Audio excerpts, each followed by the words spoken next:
Hi and welcome to Boston Media Theory. I'm Marcus Breen, and this is a show where we talk about media and communication with people who live and work in Boston, researchers, academics, consultants, and various types, and certainly anybody with specialised interest in this field.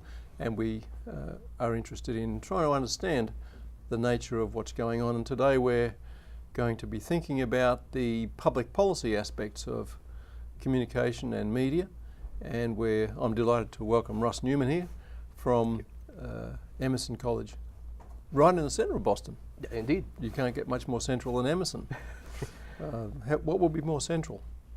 In the park? In the garden? Park. Yeah. Yes, conceivably. Yes. Yeah. Well, welcome, Russ. Thank you very much. Pleasure to be here. Russ's interest is in public policy and regulation, media and communication industries. And so what I wanted to talk today about is the changing landscape of this field. It's been incredibly important over the last, let's say since the Telecommunications Act of 1936. So it goes back before even I was born, of course. But regulation has been a feature of the American landscape, and it has embodied a set of ideals about what a society looks like. And one of the reasons I'm particularly interested in regulation is that regulation really makes it possible for people to think about how they can be citizens in a way that can be quite profound. And if you don't have regulation, sometimes the connection between citizenship and society gets a little fuzzy. And I hope we can address some of those kinds of concerns and interests today. So let's talk about your approach to public policy, particularly I think if we think about it as an exercise in trying to maintain that notion of an open citizenship and an open society, or a society where there's a valuable flow of information, at the very least. How do you approach it, Ross?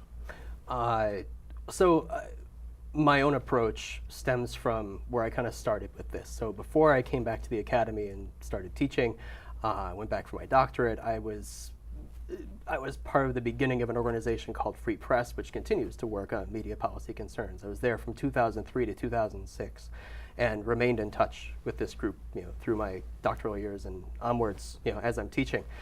So I'd say my approach is rooted in critical political economy. I mean, obviously I worked with Robert McChesney, so he was a formative influence in my initial thinking, but I'm also concerned about the cultural labor that debates surrounding communication policy, performs as well. And network neutrality is one of those issues that I've focused on over the last few years, because it's been, a long-lasting debate. From its conception as a term in 2002, it kind of predates that, going back to debates we had in the wake of the Telecommunications Act in 1996. So this debate not only is about how will our communications networks of the future function, with implications for an open, democratic society, but also it has performed a significant amount of labor in terms of shaping how those debates play out. So I kind of look at these things from both of these sides to see, how they both interact and contradict each other, going forward. All right. So there's a lot there to unpack, and we can get perhaps to the labor side of it a little later. When you talk about Free Press, then perhaps we should get a little bit more information about that organisation and what it seeks to do, because from my understanding of it, is it really has a very strong role in bringing public policy and regulation debates into the public arena. No, indeed. It's one organization amongst many that are working in this realm right now. And in fact, if you want to trace, really the beginnings of media reform, we've had debates surrounding, the formation of our media system since the early 20th century. And if you really want to go to the roots of media reform in the present day, you got to go back to the civil rights movements of the 60s and beyond. But Free Press in and of itself, it started in 2002, 2003, largely focused on issues of media consolidation that were active at the time. And we quickly realized we needed to branch into issues of telecommunications and, what the internet is going to look like, going into the future. So this organization has played both an active inside role in institutions like the Federal Communications Commission and in Congress, as well as a broader educational effort outside to educate folks about issues that generally are seen as really esoteric. I mean, the fact that many of my students now, if I say the words network neutrality, many of them know what we're talking about. And as recently as 10, 12 years ago, that was not the case. Like the notion that your broadband provider might decide to privilege certain content over others, speed up or slow down things at will, that seemed impossible. Why would they do this? Now folks are a lot wiser to it, with implications for how this debate has played out, of course, over the last year, 2 years. So does free press, is it like this? Does it have a television platform, or does it have a social media platform? Does it have an office in Washington, D.C., in state capitals? What is the organization? It's a nonprofit organization, so it's both a 501c3 in the parlance, which is an educational function, as well as they have an adjoining 501c4, which is a political action portion to it. So there's an office in Washington, D.C. that does do lobbying operations, and there's also a office in Northampton, Massachusetts here, which is where a lot of the outreach and beyond is based. And clearly it places a very high level of value, to put it mildly, on research. Yes. Right, so without the research we really wouldn't be able to make a significant contribution to public policy. Absolutely. Absolutely. So where do you think public policy is in terms of the last maybe 4 or 5 years, but now with the way that the current political climate in the United States is unfolding, if that's not too casual a word? I mean, what has Donald Trump done to telecommunications policy? Let's put it that way. Okay, done a number of things. At a direct level, we've seen, as of last December, the Federal Communications Commission, which is headed by Ajit Pai, who's become almost a household name to folks who are familiar with network neutrality, has effectively eliminated really strong network neutrality rules that were established in 2015. I mean, in 2015, activism had reached such a fever pitch. We managed to get the Federal Communications Commission to declare that broadband operators wouldn't be allowed to block, they wouldn't be allowed to throttle content, they wouldn't be able to use a process called paid prioritization, where you pay to receive privileged treatment online. And it went further and established a standard that said if anyone tried to do anything that we can't think of right now that effectively does these things, we're going to clamp down on you.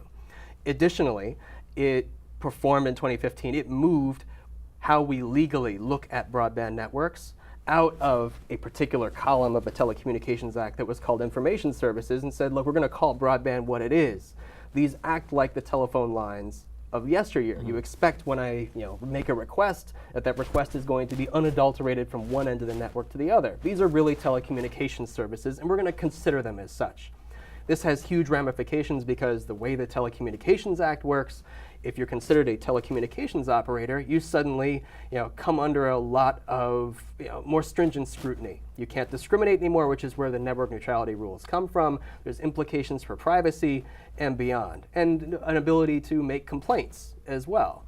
The Ajit Pai FCC completely yanked broadband out of that classification, put it back in what we call the information services category, effectively said the only rule that I am going to expect of broadband providers is if you plan on blocking, throttling, or discriminating, put it in your terms of service. And we're going to let the Federal Trade Commission deal with the fallout from this. With the implication being he was effectively removing the Federal Communications Commission from even looking at broadband networks, which is kind of a remarkable thing. We're going to say the Federal Trade Commission, with its ability to enforce against unfair trade practices, will do good enough to make sure that networks operate the way we expect. So just let me interrupt you for a minute. Absolutely. Then that clearly means that the specialty regulator, which is the Federal Communications Commission, would no longer have responsibility for the technologies and the oversight of this sector, which since 1936 it has had responsibility for regulating. Correct. That's really the implication of what Correct. you're saying. That's absolutely the implication. So the problem becomes fairly deep-seated in that you are taking a field of discussion and regulation from the specialists and giving it to people who I think we can safely say know nothing about it. Yes. Or they're expected to be generalists, and they look at all these issues through one lens, that generally being antitrust. Oh, right? okay, right. And they look at it through the lens of, if you're promising me something and you deliver me something else, then I enforce. And I kind of can choose when I enforce and when I don't. I don't make proactive rules at the Federal Trade Commission. But broadband operators have an out now. If I'm Comcast and I simply say, I discriminate against Boston media theory, they can. It's legal. It's no longer a unfair trade practice. They've told you they're going to do it. So this is how our broadband operators work. These are the rules under which they now operate, barring the success of a number of court cases that are being brought against the FCC, barring the result of several states considering their own network neutrality legislation, barring the results of our own Congress, passing a new law that institutes some form of network neutrality. So are these changes directly connected to Trump and to the emergence of the kind of politics of deregulation that he seems to embody? They've been actualized. There's been a perfect storm that's really come to pass. But these kinds of discussions and these kinds of hopes on the part of broadband operators, they've been percolating for the better part of decades, quite honestly. Sure. Yeah. But kind of the more remarkable thing that the Trump FCC has done is they've kind of weaponized the tools that activists and academics and others who have been involved in policy processes have been using for years to have their input register at the Federal Communications Commission. I mean, one of the more remarkable facets of Ajit Pai pretty much ramming through an order that says we're going to undo everything the former FCC did to protect consumers aboard the internet was we found millions upon millions of fake comments submitted. Ordinarily, an honest FCC would look at these and say, maybe we need to suss out which of these are honest and which are dishonest, because the Administrative Procedure Act in the US requires that the FCC has to respond to these comments. So it's good to know if something's genuine or it's not, something untoward has happened, but he ignored it. This, in fact, has become a tactic not just at the FCC, but at the Consumer Financial Protection Bureau, while it's still called the Consumer Financial Protection Bureau, right? Fake comments being tossed into fora where activists may have found a foothold. So what the Trump FCC effectively did, was not just undo a series of really important rules, but it also kind of knocked the FCC out of contention as a institution that activists had learned over the course of the last few decades to finally activate, perhaps in their interests, every once in a while. It's rare the FCC actually responded to activism. Net neutrality is one of those things where we'd finally built enough power over the course of the last decade and a half that it reacted. It's pretty important, isn't it, to think about the way that the institutional structures that are at the foundation of an open internet, as it was called, are basically being made obsolete. Yeah. Yeah. And what do you think are the broader implications for communication at a sort of interpersonal and social level? The implications are tremendous. So if you look at the kind of the business model of our time, it is establish a platform, have people populate that platform to varying ends, and then extract value based on what people do with your platform. And there's several different varieties. Nick Chernicek published a brief book, but a really useful one called Platform Capitalism, about a year and a half, 2 years ago or so. And he describes several kinds. And broadband operators are seeking to be active on all of them. We have cloud providers, where you just store information remotely, and you learn what your users are doing based on how they, what they're drawing, what they're not drawing. You have what he terms lean platforms, which are kind of like bike shares or zip cars, where people provide the infrastructure, you provide the connectivity. Okay. You have advertising networks, which broadband operators are eager to suck up as much data from their users as possible to sell to third parties to whatever ends, marketing or otherwise. And then you have kind of one area that communication scholarship really needs to spend more time looking at. That's the industrial platforms, which broadband operators too are keen to be firmly involved with. So when this is your business model, what we are barreling toward is a universe where even the media that we use to obtain information for use in democratic processes, the real purpose of that media at one point was just to sell you advertising. Now it's redoubled. Now it's, I'm curious what you actually watched, because that information is really valuable to me, to someone, to sell to someone else. One of the implications of plopping broadband networks in Title II was you could actually look at privacy concerns, and the Obama FCC did. Last year, the Republicans in Congress completely obliterated those rules before we could even start enforcing them. In fact, any privacy rule of any kind of threatens how capitalism itself is going to operate going into the future. So we almost need to see communications networks in two lights. One light is the classical liberal concerns of foundations of a democracy, of a free press. Right. But then there's actually the function that media institutions are increasingly serving. With AT&T purchasing Time Warner, more conduits getting involved with content. The real purpose is content as a platform from which we can take information about what users are using and what they're not, and to make decisions about those users, and to sell to them and others like them. Right. Which is the whole personalisation of data, which came up in the Cambridge Analytica case, which I'm sure viewers are familiar with. Yeah. And if they're not, it was basically taking information from people who responded to a survey at Facebook, and then gathering all the information about those people and everybody else who was somehow or other connected with them. So I think it started with 70,000 and escalated to something like 2.5 million. Yeah. And then those people were then profiled, and that became the foundation for a profile of every adult in the United States. Yes. Their likes and dislikes, their political preferences, their ideological leanings, the colour of shoes they like to wear, and the likelihood of whether they'd vote in one way or another. An extraordinary amount of power. Extraordinary, indeed. Yeah. And that must be surely part of now this landscape that, whether we like it or not as public policy folk, the landscape is now collapsed into this very strange world where every aspect of our personal lives is not only in a database somewhere, but potentially subjected to some kind of manipulation or influence. Where do we go with that, do you think? If you can have a go. I mean, it's pretty tough. It is pretty tough, and particularly because as far as these services are concerned, Cambridge Analytica is just scratching the surface of what's being done with our data. So there's an instance where, virtually every platform of whatever kind is right now actively pushing limits, right? Occasionally you get discovered and you say, I'm sorry, we're not going to allow Cambridge Analytica access to our data. Who knew this was going this far? And they full well knew. They're feeling out the limits a little bit right now of what they can and cannot get away with. Google is doing the same.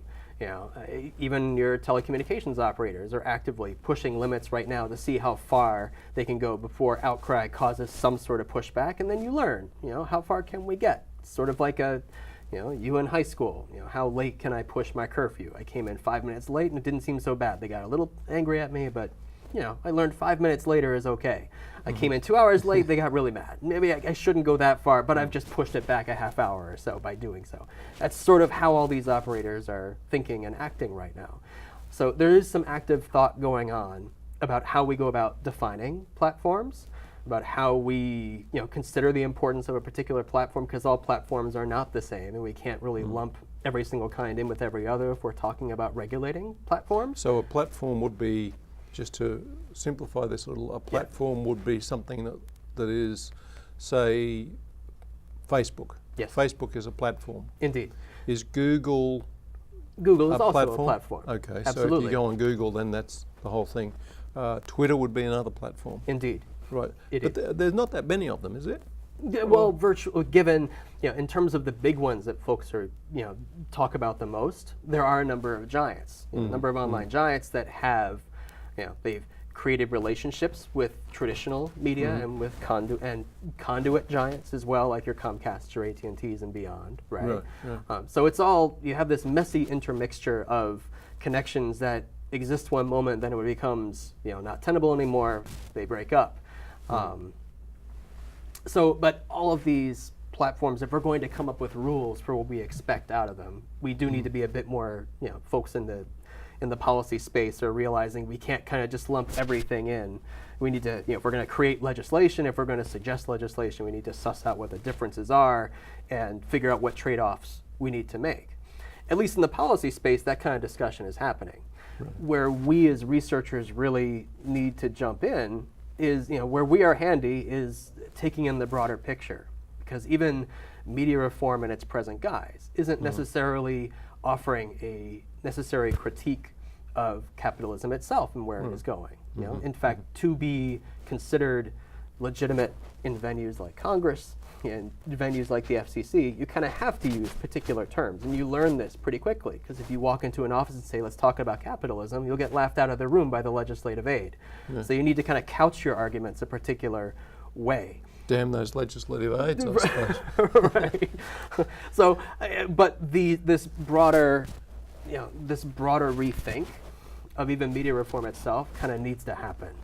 Well, the thought that comes to mind though is, if you start talking about rules, and I know that media and communication regulation has very much been about rules, but if you start talking about rules, if you start and then insist on the need for rules so that you have an open environment, the nature of the society and the nature of the culture is very clearly one where there's been great success of people saying we don't want rules, the kind of libertarian position.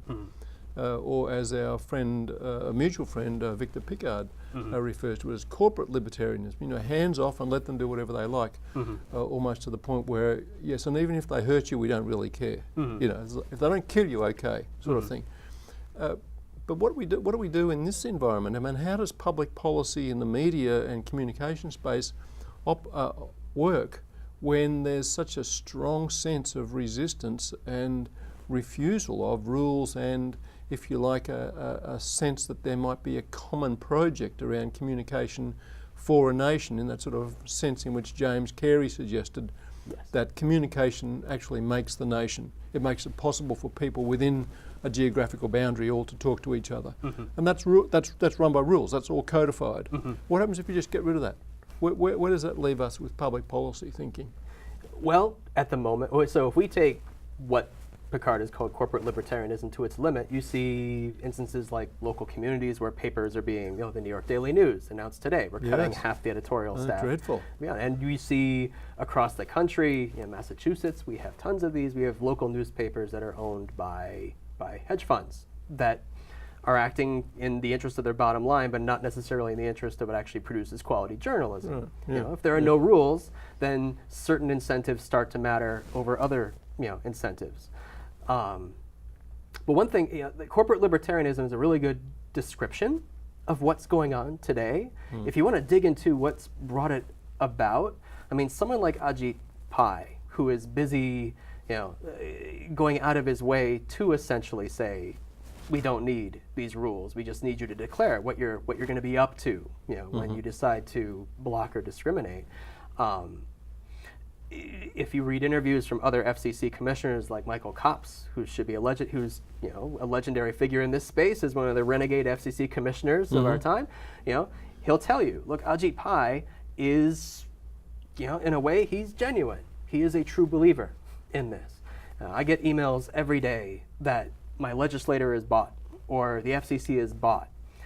This strikes me as, this certainly in the broad can certainly hold true, but the fact of the matter is Ajit Pai is kind of the outcome of a multi-decade project, so to speak. I mean, if you go back, the folks like Philip Murawski, economic historian at the University of Notre Dame, has written about this. The neoliberal project, intellectually speaking, was about generating a realm of theory that could kind of bounce right and left while continuing in a broader trajectory in one direction. So over the course of the last few decades, we have been institutionalizing through the establishment of tons of think tanks in DC that have received good funding. We've grown institutions to enable particular terms of debate to prevail. And we've really been building to an Ajit Pai. Well, Ajit Pai doesn't need to be bought. Ajit Pai probably believes exactly what he's saying. He's the embodiment of. He's the embodiment of it. That ideology. And one of the biggest challenges of the likes of us who value an open democratic society is we might be winning the public debate on net neutrality and on media consolidation in these two debates terms. But in terms of the broader range of theory, the reason that a Kavanaugh ascending to the Supreme Court is so scary is because he's pretty damn predictable about what he's going to do once he's on that court. And that was part of a multi-decade process to kind of prevent, folks from being, named to the Supreme Court that should have been conservative, but turned out not to be. He's kind of a known item if you go back to his record, particularly on net neutrality. If net neutrality reaches the Supreme Court and if he's sitting on it, it doesn't bode well.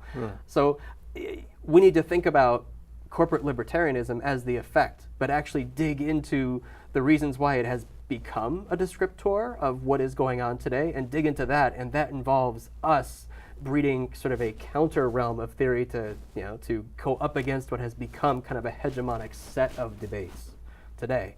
Right, and presumably that theory is very clearly an expression of a relatively radical or critical political economy. Yeah, I would agree. The structures of influence, of power, the financialization of most of this stuff. You think of Netflix, a bit like some of the stories coming out around Tesla. Vast amounts of money. Yeah, and yet it doesn't make any sense. I mean, in terms of profitability or what I call piggy bank economics, you just can't make sense of it. How do you make sense of public policy in that context too? Right. Yeah. Right. The whole system is deeply troubling, to say the least. And then there was a story I saw recently about Netflix even now saying, we're not so concerned about net neutrality even now that it's gone because there seems to be a hegemonic understanding that it should exist. And that's kind of a dangerous statement in and of itself, I would say. Absolutely. Right. So we've got 2 minutes left. What would be your, I suppose we'll have to call it an elevator statement on where do we go? What should happen in terms of maintaining the integrity of what people understand as a good public communication and media system?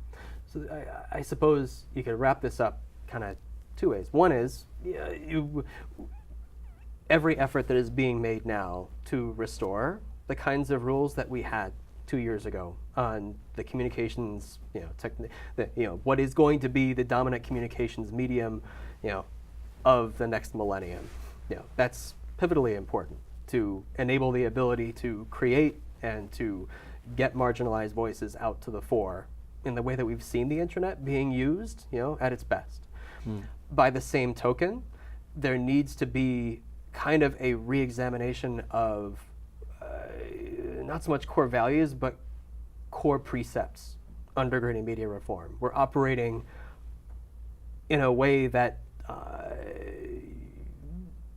that operates well in a classical liberal framework, a democratic free press, an open communications networks, but a deeper analysis of the development of platform capitalism, which is developing under our feet, as we move forward. That's absolutely necessary right now.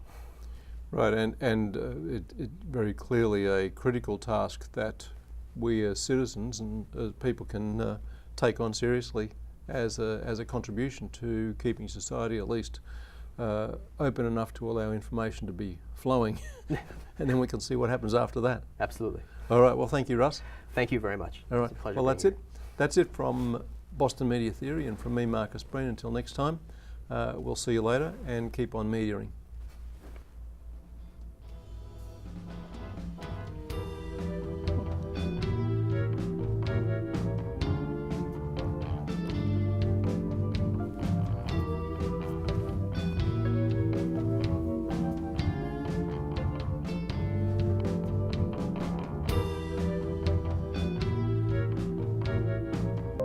Here's to the things that can keep us safe.